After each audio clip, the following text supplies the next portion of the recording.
Good day everyone! Welcome back to my channel. And as I promised, ito nga, i-share ko pa sa inyo ang dalawang recipe na pwede yung gamitan ng self-rising flour. Kung gusto yung matutunan ang dalawang recipe na to, please stay with me until the end of this video. Late at night, I think of you. Your vision floods my mind. There isn't much I wouldn't do to be sure you're mine. No matter what you choose to do, no matter day or time, I only want to be with you. I will be there by your side.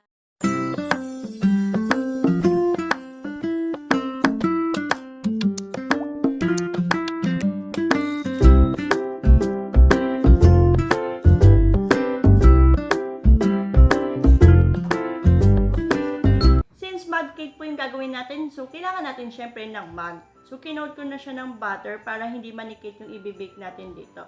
And I'm sure meron namang, sa mga bahay nyo, meron naman kayong mga microwave oven. So yun ang gagawin nating oven ngayon. At ito ibibake lang natin siya in 2 minutes. So bago natin siya ilagay sa microwave oven, so pagsamasamahin lang natin muna lahat ng wet ingredients. So kailangan yung ano muna natin. Tawag dito ang condensed milk. So, yan. Kailangan natin ng... Wait lang. Oops. Wait. Sumutin lang natin. Pag samasamahin lang natin. Wait for Sophie for a while. Okay.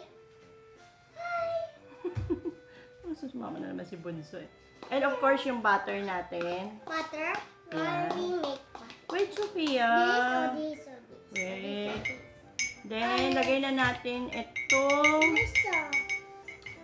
flour. Yan. Flour. Yeah. Wait, Sophia. Let me help. I will let you help me later, ha? Oh, Careful, it might spill. Ay, I don't know. wait.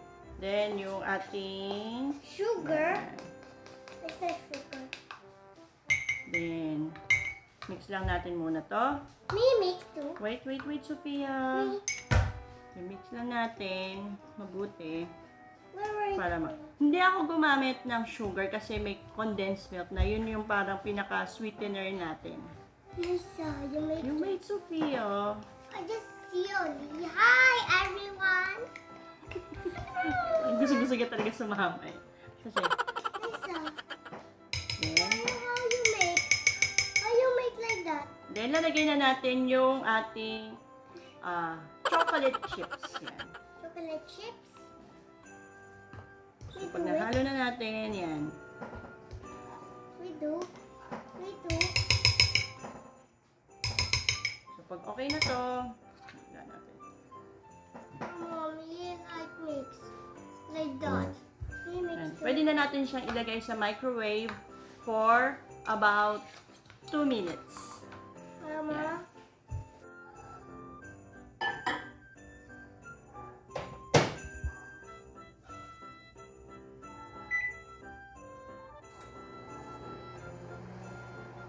Ngayon gagawin na po natin mga besh ang ating second recipe ng 2 minutes eggless mug cake. Tatawagin ko tong milky cheesecake. Pero hindi cream cheese ang gagamitin ko. Cheddar cheese lang mga besh. So ito na po ang mga ingredients.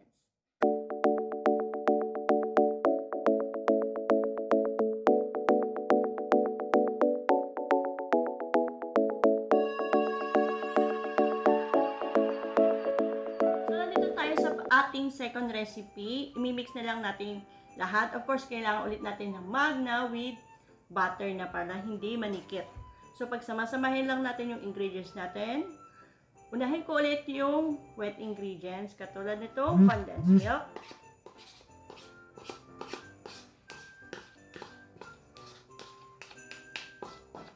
Yan, simutin lang natin. Then, itong butter.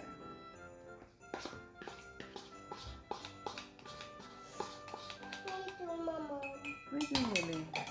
Mix na natin. Then, lagay na natin itong ating flour. So noisy, Mama?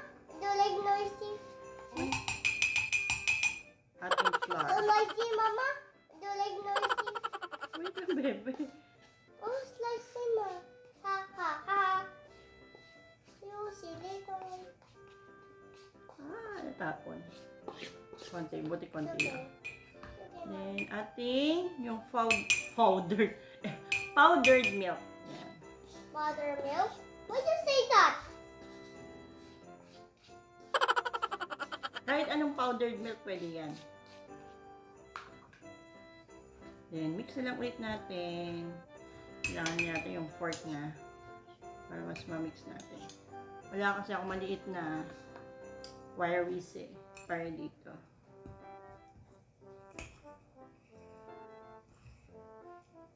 Kailangan lang natin i-mix mabuti.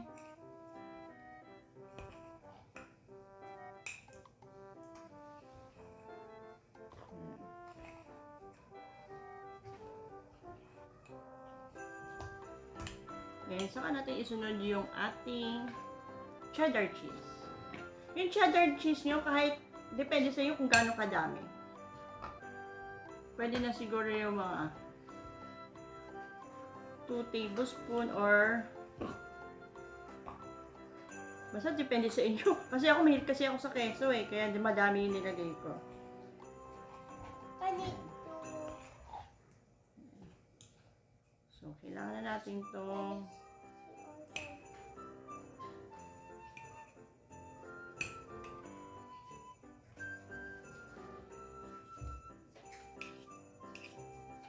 So, oven na natin siya ulit. Microwave oven ulit natin siya for about 2 minutes I like again. cheese.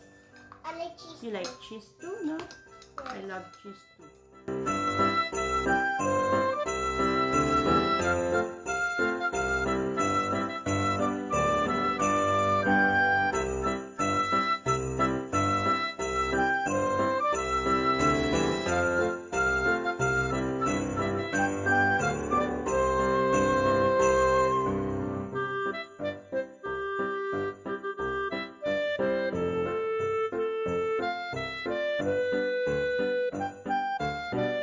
So, ito na mga kabesh ang ating finished product. Ayan, ito yung double chocolate, mug cake, and milk cake cheesecake.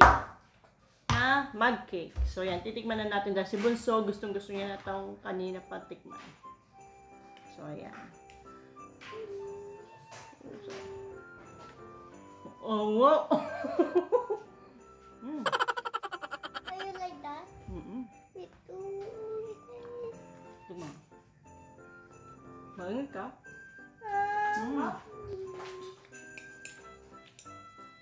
Nakain ka siya, mga favorite ko to eh. Ouch!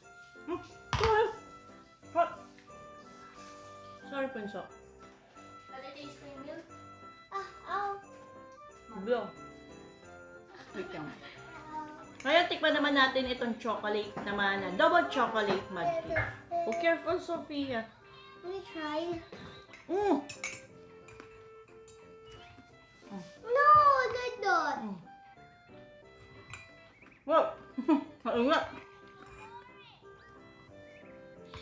Wait lang. Ngayon ko lang to. Hot. Hot? Hot na. Kung nagustuhan nyo, wala, hirapan ako salita. Ubusin ko yan. Good. Good. Sarap siya, favorite Hey din guys, kasi yung keso. you like that or chocolate? How you do you like? You like white or chocolate? How you like colors there? Which one do you like? You ask them. That one or that one? Wait, ha? I like that one. Closing remark lang ako. Anyway, mga besh, kung nagustuhan niyo po itong video to, ma-appreciate ko po kung ilalike niyo itong video na to and magsasubscribe kayo sa aking YouTube channel para naman ma-inspire pa akong gumawa ng mga ganitong recipe. See you on my next video, guys. Bye!